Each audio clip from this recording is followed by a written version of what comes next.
বাচ্চা উপর হয়ে পড়ে আছে,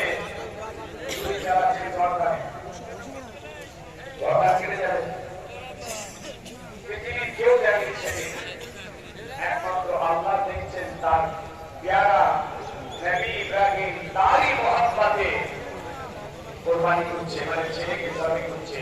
এটা আল্লাহর পরীক্ষা ছিল, ইচ্ছা ছিল না যে ইসমাইল যাবে বলে হয়ে আল্লাহর পরীক্ষা ছিল যেমন ভালোবাসা করতে, সেই ভালোবাসার সুবিধা তারও আপনারা আদায় করতেন, কতটা আপনাকে ভালোবাসেন।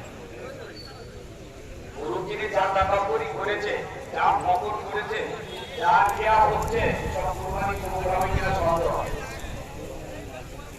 ক্ষমতা সম্পূর্ণ খরচিয়াটা হয়ে যায়। তো আল্লাহ জিবরিল আমিনকে পাঠাচ্ছেন, জিবরিল তাড়াতাড়ি তাড়াতাড়ি যাও।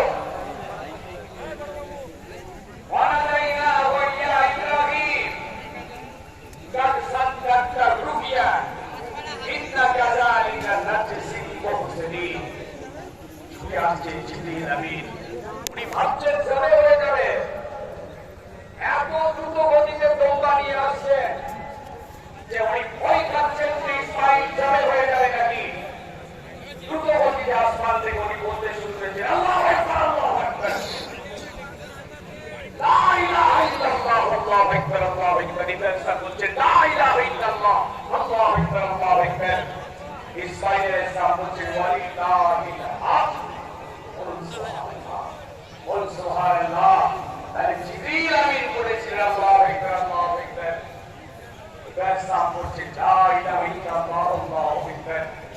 ইসমাইল আলাইহিস সালাম বলছেন ওয়ালিল্লাহিল হামদ, আমাদের জন্য ওয়াজিব। এটা